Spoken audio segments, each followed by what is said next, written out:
people don't realize that networks means magic. So startup ecosystem is network.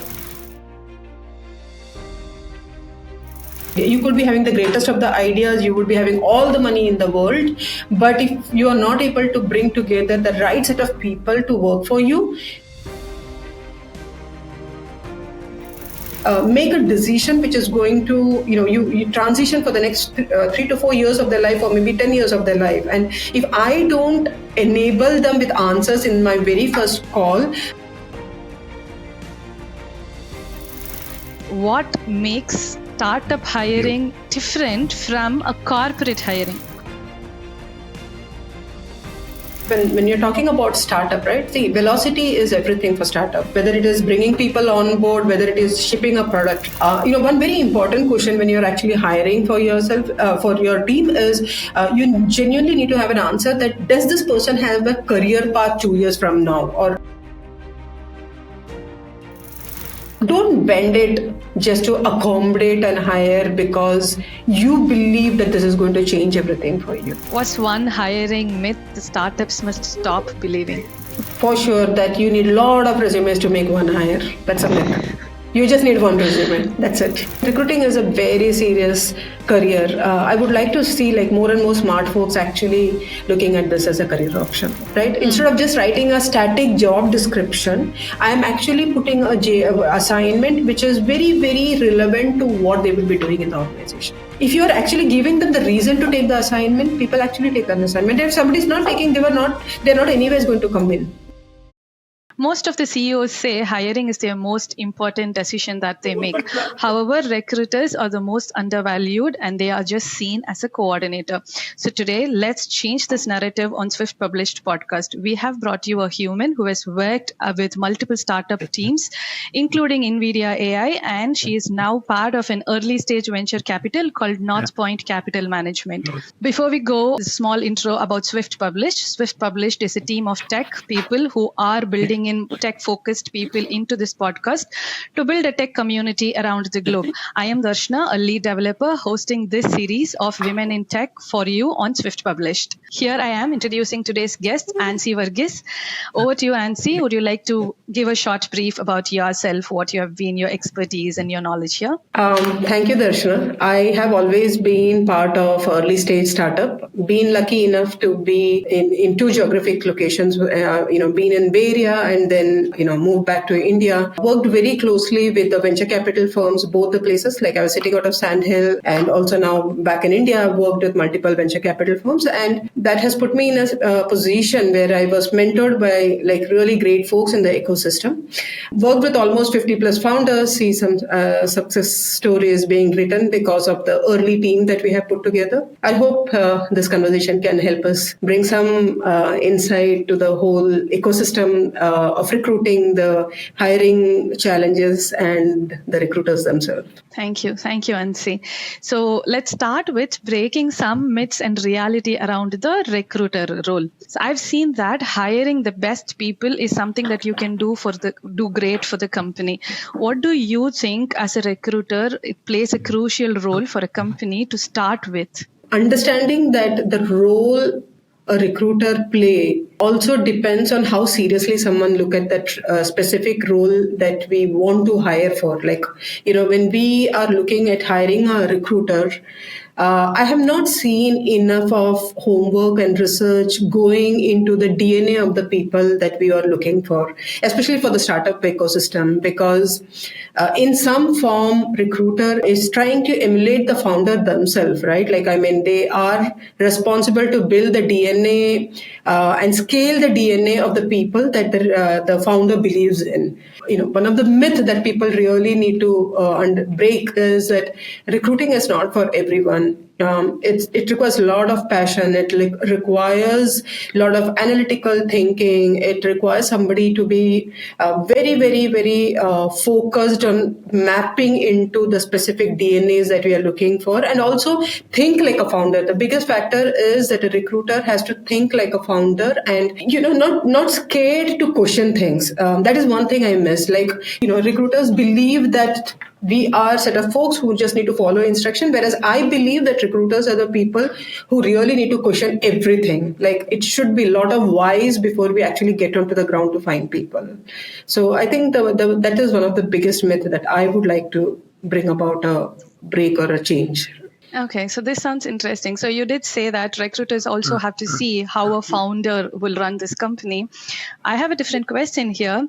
How do you think a founder should also see a recruiter when they go with this whys that you said? So you said that you would have to start asking whys, but when those questions come in, how do founders have a misconception around recruiters, and what do they need to understand in turn? Yeah, so it's a very constant thing, right? Like always, I hear founders saying that oh, recruiters don't get it, or also there is a myth in the industry that to close one role, it's okay. The norm is like, oh, if you interview 80, 90 people, it's okay. Oh, we need to see like 10 resumes coming in on a given day.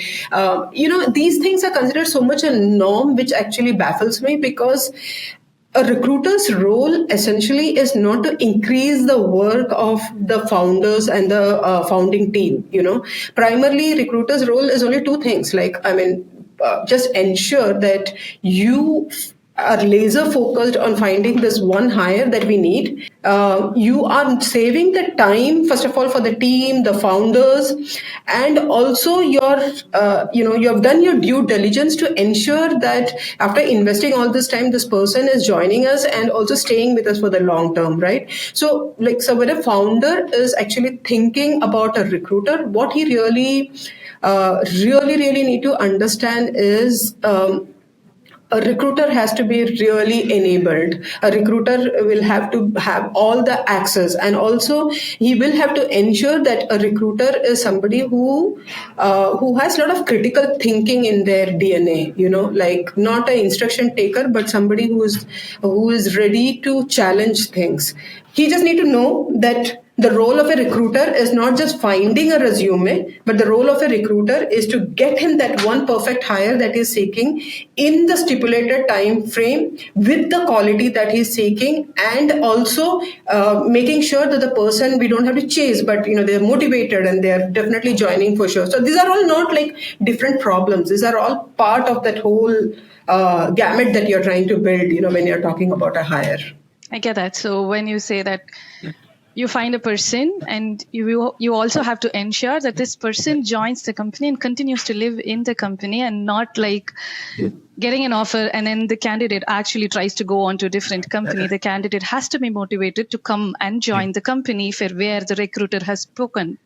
Yeah. That's right. So I see that this is something that aligns with your concept of having zero offer fallouts. And I think you do it through relationship building. If I've got it wrong, I'm happy if you can correct me. So how do you do it? How do you ensure that there is actually zero offer fallouts, and you ensure that candidates come in and join the company, they just don't give their resume, they feel for joining the company? So I'm a person who really don't believe inbound, meaning, just posting a JD and having 1,000 people apply to the job description. Somehow I have been a person who loves outbound because that takes a lot of work at my end. That is one part. So I'm a very research oriented person, and I believe that I have to have a visual of this person that I want to hire in terms of the DNA. And that's why I really spent enough time on, I spent good amount of time on mapping into the DNA of this person. Now, what I mean by relation building is, right, like my role is not about function, right? Like sourcing for me is not a function. Coordination is not a function. Recruiting is not a function. For me, all these are interlinked. The reason being, like I'm doing an outbound research-based cold email that is going out into somebody's inbox. Now, for this person to connect to my org, I need to be very equipped with answers for all the questions, right? Because like you're asking someone to leave their current job, or you're asking somebody to make a decision which is going to, you transition for the next 3 to 4 years of their life, or maybe 10 years of their life. And if I don't enable them with answers in my very first call, for me, it's like literally even a brand building, right? If I'm not making that impression there, why would I expect him to be someone who would go through the process and feel a belonging to this organization to make the decision to join, right? So it's a process that needs building everywhere. So whether it's the first email that is going out, or whether it is the first recruiting call that is happening, or whether it is the interview coordination that is happening, the feedbacks that go to them from time to time, the whole interview process, right? Like the timeline of the interview process and the experience that they have during this to sending out an offer. I believe like the offer fallout won't happen if you can do this with ownership and accountability. And it should be like the person who is working with you, or the so-called resume, or the so-called candidate that you're talking about, is a human, right? And you need to make him feel or her feel safe and heard and belong through the process. It is not something that you can pretend. It's not something that you can imagine that, okay, with the 30 minutes of call that you are having, in the last, when you're extending an offer, or when you want to do an HR round, that you can do. This is an ongoing effort that has to go from along the process, according to me. Thank you, Ancy. So that did give a lots of insight about how you actually ensure to have zero offer fallouts. Let's now discuss more about startup hiring reality and founder navigation. Okay, so I see that founders say they hire fast because the business demands it. But then at the same time, I see that it is important to hire right people into the company, because that shapes what the company is at this point of time. After they grow, that's how they can grow more efficiently, is what I also see with the experience that I have at my current company. What makes startup hiring different from a corporate hiring? It wouldn't be right for me to comment about corporate hiring, because I've never been part of that culture. When you're talking about startup, right? See, velocity is everything for startup. Like whether it is bringing people on board, whether it is shipping a product, timeline matters, right? It's always going to be like we need it yesterday. Like in my past organization at InVideo, we always had this thing, almost 5 requirements that we needed to hire, and almost 6 months for everybody to come on board and stuff like that. But the beautiful thing that we did here is, the founders and the team, right? Like the core team that was going to be working with this specific hires, we all got into a room and we literally blocked the calendars, and it was like a whole day calendar. And we got into the room in the morning and almost came out in the evening. But the only thing that we did was just brainstorm. We brainstormed, the small aspects of it, like, who is this person? Why do we need this? You genuinely need to have an answer that, does this person have a career path 2 years from now, or 1 year from now, 6 months from now? Why these things are important is this narration building is your brand. This narration building is that safety net that you're going to be giving to these candidates, whoever you're going to be reaching out, because there is nothing else that is going to stand out. It's not essentially some PR news that they're going to read and they're going to join you.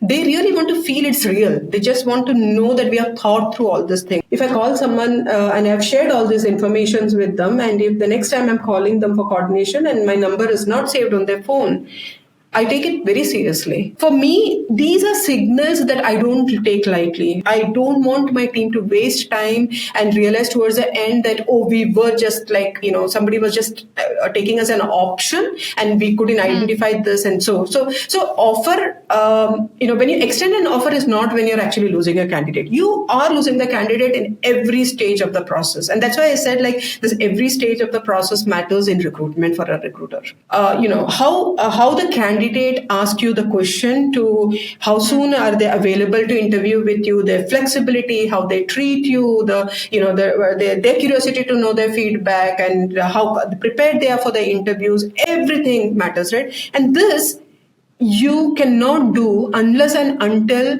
the founders and the team have invested initially. Like give 1 day, just lock yourself in the room and give that whole day to that particular requirement, which means you're not going to invest time talking to 90 people. you would probably be talking to 5 people and you will have the hire and with the stipulated time. There's nothing wrong with having a deadline and a timeline to your hire. We ended up hiring people in 1 month instead of 3 months. People literally joined us, right? Joined us by Feb 14. We had 5 members working and functioning for us, which was like everybody was shocked. My team must have met like 9 people and we ended up hiring 5 people. We closed 5 people. It wasn't just because I had some magic there. Because I was enabled by my team who took it seriously, who took my role seriously, who it was not on the go, on the fly, by the way kind of hire. It was very thought about process at InVideo. So with what you said now, I do understand that you try to get in alignment with what the founders think, even if the founders do not understand what the reality of hiring is. You try to get in touch, explain what all goes through on the hiring process, get in alignment with what the founders think, and then start your recruitment process has helped. Recruiters actually are part of strategic decisions in the startup. You have to understand the business. You cannot be a person who is only reading a JD and trying to make sense. In fact, that's one thing that I really want everybody to know, right? Like a recruiter's function is so difficult because, first of all, they need to understand all type of requirements. It's not only like Java as a language you understand and you can be you can be a recruiter to hire software engineers. There are multiple aspects of it, right? There is data science team that you need to build. There is DevOps guys that you're talking about. Even with the software developers, it is segregated into full stack developers. It is segregated into mobile developers. Like, you should know what it is. It's not just terminologies. You really need to know what those people do. You also need to understand what is a GTM and who these people are, who are influencer marketers, what does a performance marketing person do? Why do we need SEOs? Like, that's why I said a recruiter has to be replicating the founders in many, many ways, actually. So with the conversation that we had so far, I do understand that you ensure to have understanding of what the founder wants, and you also have empathy towards the people who are going to join, because you did mention that there are people's careers involved, and you have to see people if they can live in the company for the next 5 years, or they would have to want and come and work for the company, which would help the founders run the business, and you would also feel good about the hires that you have been doing. When there is a need, there is also an urgency that comes inside, and you also ensure to have empathy for the people around it, including the founders and the employees who are going to join the company.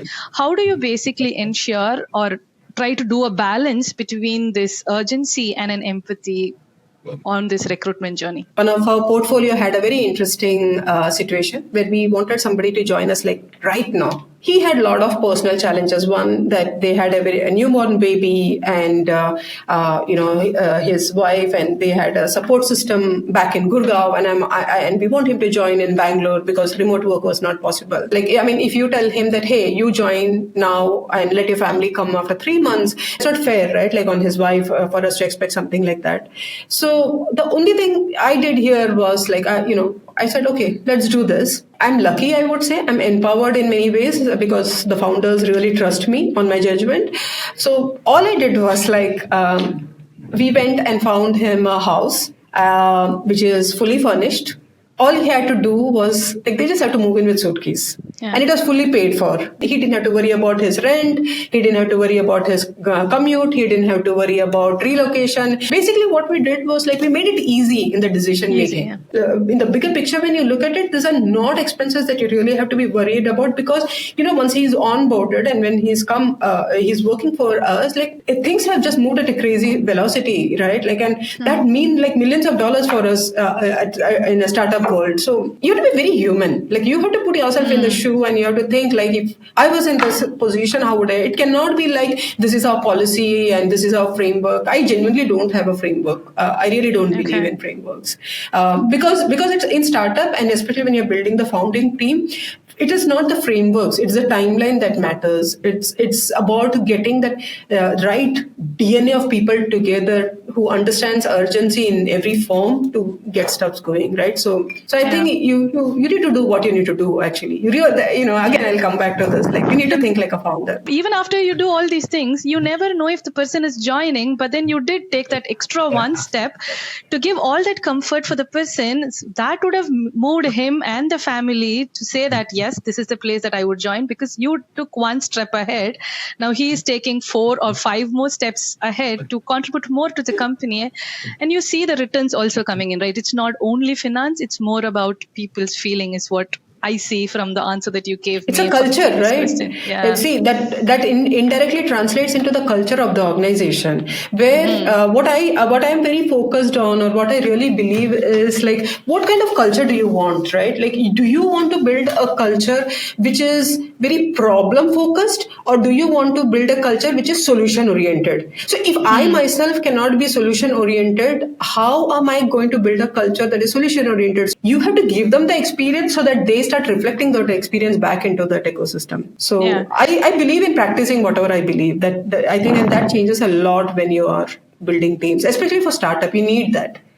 Yeah, so you did say about team culture, and we did say that it's important for a startup. How do you think that the first team or the first 10 people, I saw in one of the podcasts where they said the first team is what, first 10 hires is what shapes the future of the company.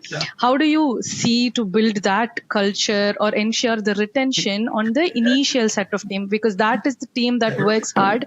How do you do it? I don't know if it is like the number 10 that I would be focused on when I'm talking about a startup. What I do know is people matter. You could be having the greatest of the ideas, you would be having all the money in the world, but if you are not able to bring together the right set of people to work for you, I think you're battling different problems to reach, the end goal. So people matters. Now, Yeah. most often when you're talking about building a startup, you're talking about like the initial team. What you want, you are looking for people who have actually been there, done there in the ecosystem, and they are usually not fresher. They are usually some senior folks in the ecosystem at times, or even if you're talking about getting in a fresher, right? This is one of the smartest person that you're talking about, who probably already hundreds of people are chasing. How do you stand out? And I have a very strict policy with me. Like I don't like this idea that counter offer thingy, right? Like I'm very vocal about it to people. I'm like, don't join me for that. Like, I mean, if you're going to come back and tell me that I have this number, can you match up to this number? I always tell them that before even we go there. I mean, this is in my very first call, I clarify all these things. I actually talk to them about their compensation in my very, very first call. I let them know that why I'm going to be hiring them. And I give them a very clear picture about where they are stepping into. I show them the visibility, the impact, the network, and I also, one very important skill that a recruiter should have is listening skill, because most often what we are very focused in is narrating our story, but sometimes you have to really understand what is that this person is actually talking, and is there anything in his story that you can resonate with, and because of which he is going to join you.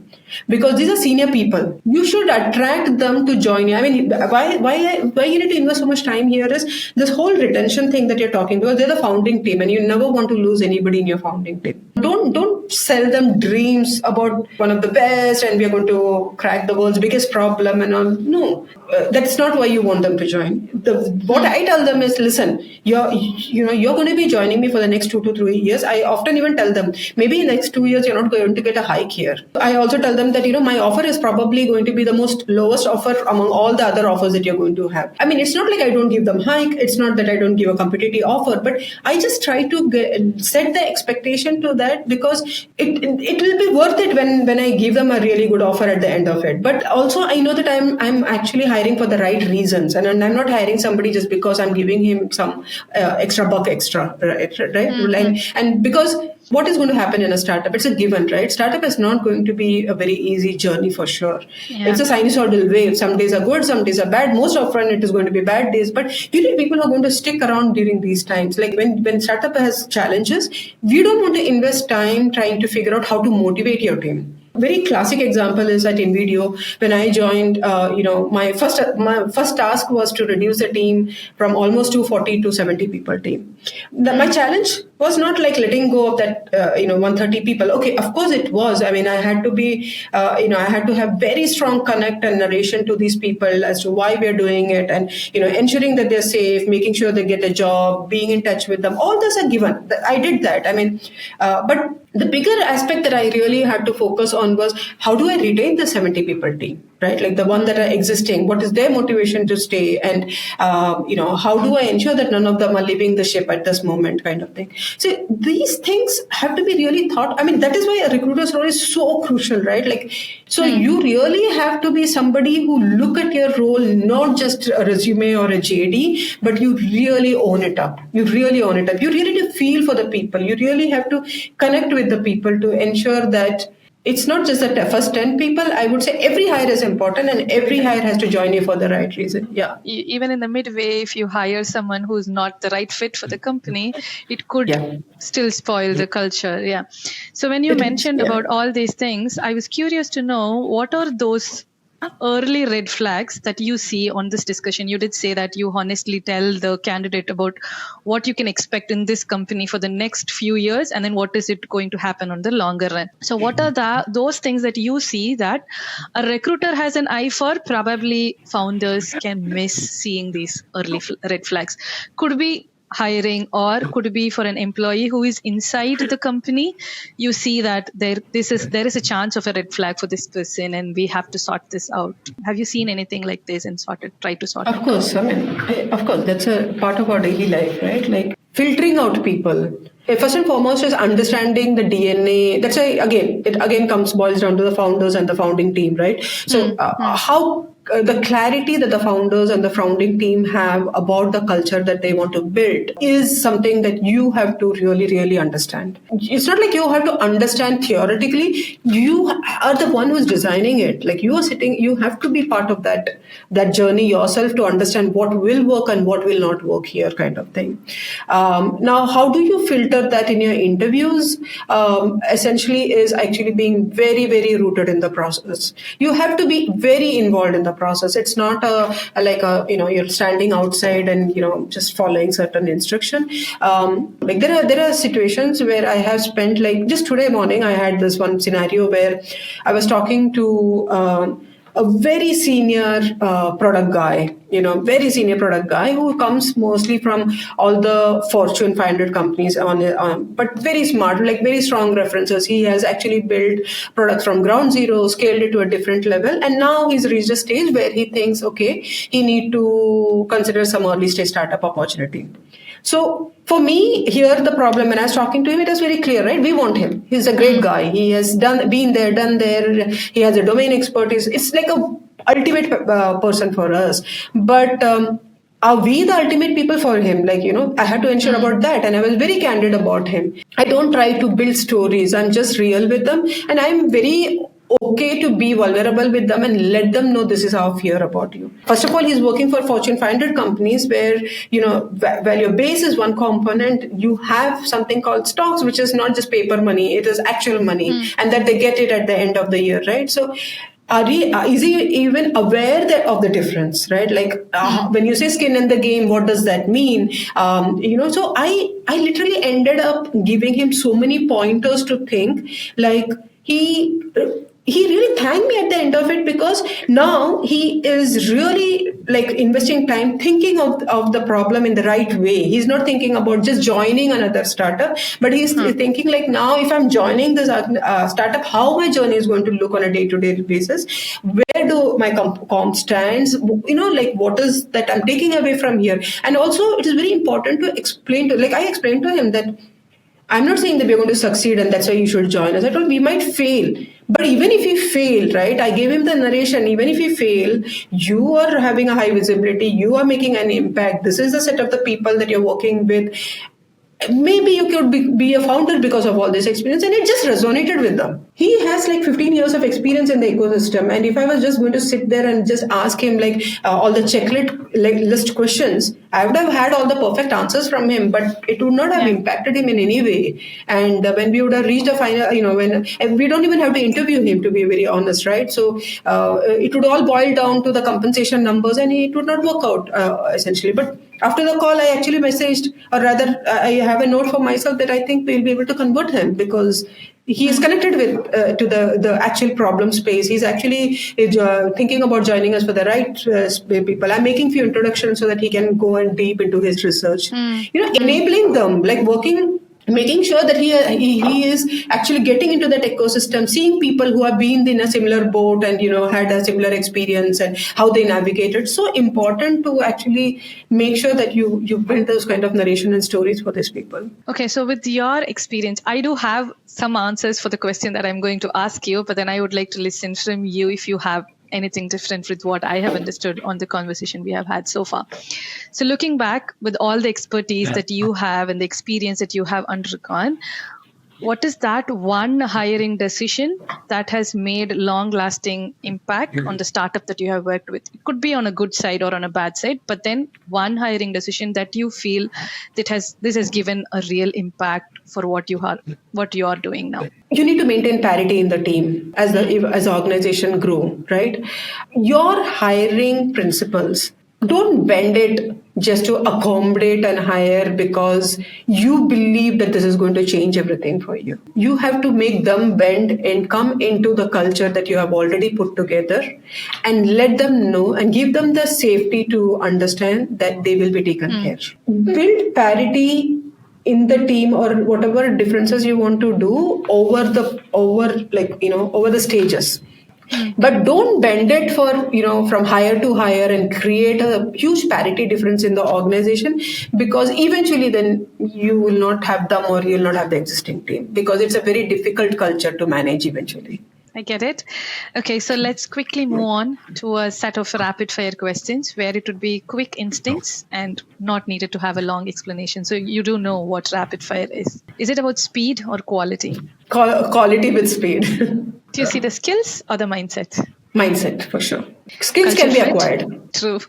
So yeah, that's something that I would resonate with the place where I'm working now or have been in the past also. Wherever mindset of people work well, the skills can be acquired from discussing with the people amongst them. Do you see culture fit or do you see a culture add? Culture fit, for sure. Culture fit is everything, actually. A culture fit addition is good. Obviously, you are going to always hire the smartest people, right? You want to hire somebody who's smarter than you at any given point of time in every vertical. But culture fit is very, very crucial. It's a non-negotiable for me.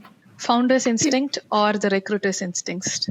I would still go with the founder's instinct, maybe. At the end of the day, right, like a founder will have much more reasons to hire the person, and yeah, the context, right? The context for him it matters, right? So I would go with the founder's instinct. Yeah, you're right. Yeah.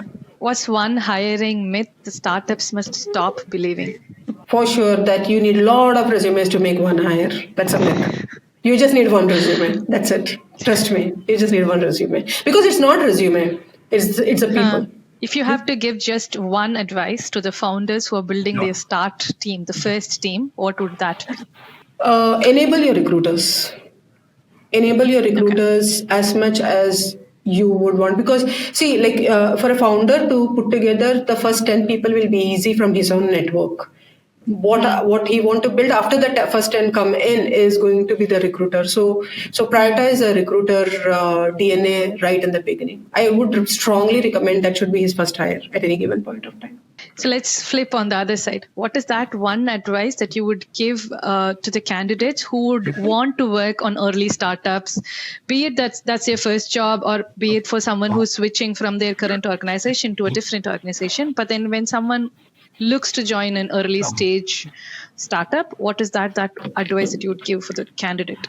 People don't realize that networks means magic. So startup ecosystem is network. Startup is like so well connected community that if you really want to be someone who don't want to ever apply for a job again, you better start understanding that this role is not about, people look at it, work-life balance, the ballpark numbers, and they talk about security and, the loans that they need to pay and stuff.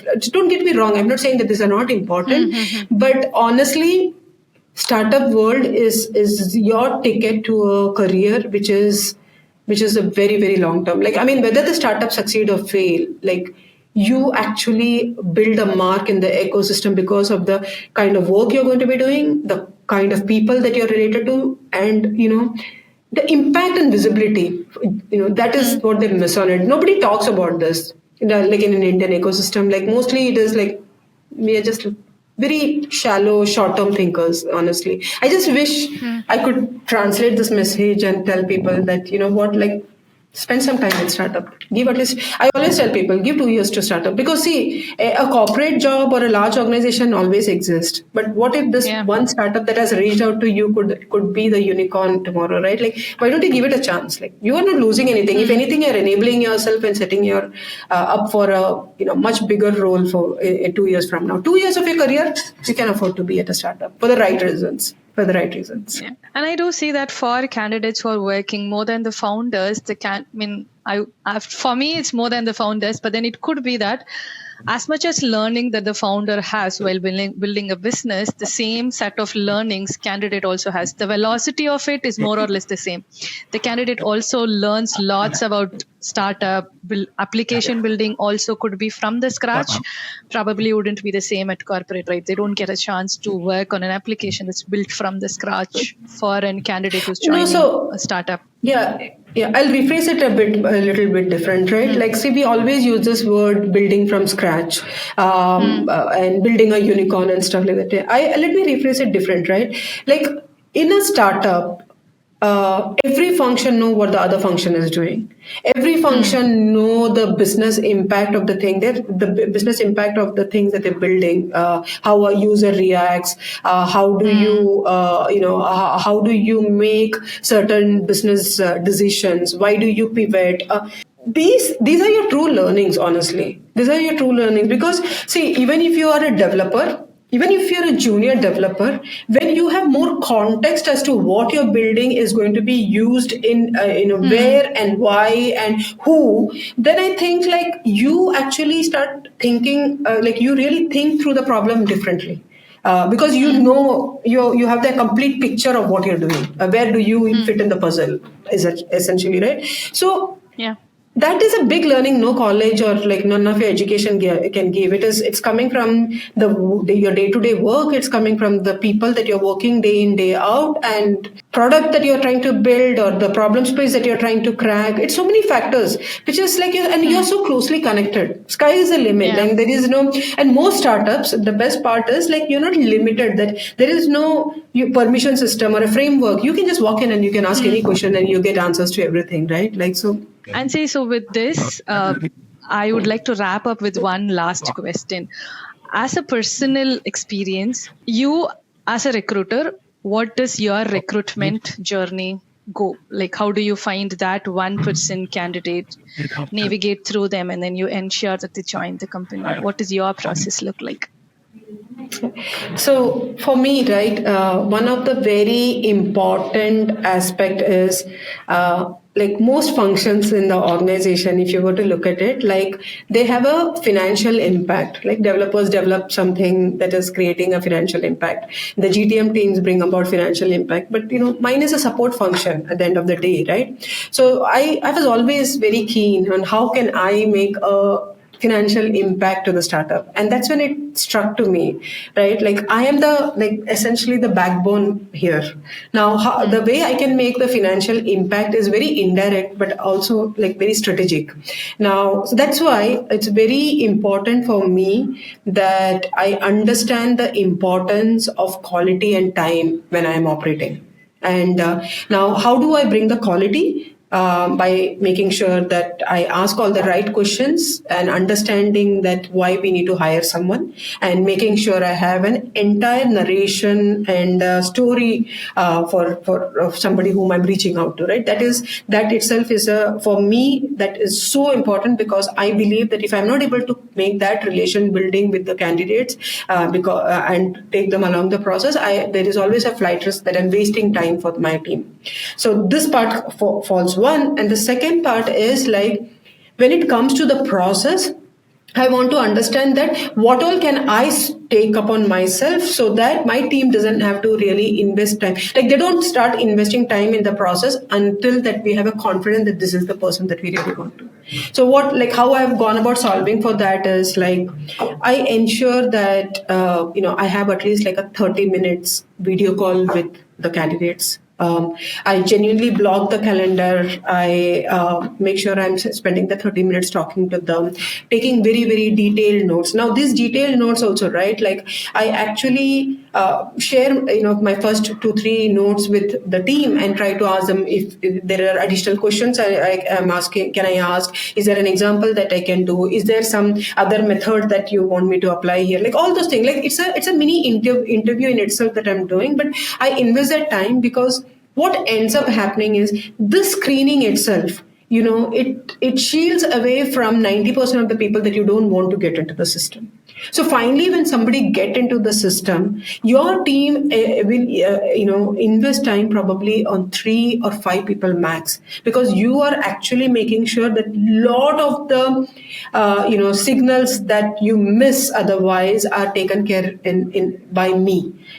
So if it also means like, so I usually not only do the assignment, not only do the 30 minutes call, I also take the call on whom to send an assignment. I also make sure that we have a very, so this is one narration, and this is something I strictly follow, right? I don't like to post or share my JD to somebody, but I tell them that this 30 minutes call that I'm having with you should give you an idea about what we are looking for, because my questions are targeted towards that. So that is one of their, like, so they have to be very attentive in the conversation, right, to understand that. Now that 30 minutes call is giving them an idea. I usually 90% of the time I end up sharing an assignment, because I tell them that this assignment will tell you what you're going to be doing here. Right? Instead of just writing a static job description, I am actually putting a assignment which is very, very relevant to what they will be doing in the organization. If you are actually giving them the reason to take the assignment, people actually take the assignment. If somebody is not taking, they're not anyways going to come in. So yeah, I mean, to answer your question, my recruitment is very on the ground. I do the coordination. I am the person who's sourcing. I'm the person who's recruiting. I'm the person who's sending the assignment. How I block time on calendars for the people. How many rounds of interviews are happening? Like if one candidate has gone through a specific round, I'm very analytic. I actually want to know that why the person was rejected. What did I miss? Is there something I always take it on me to ensure that can I improve the quality because of this?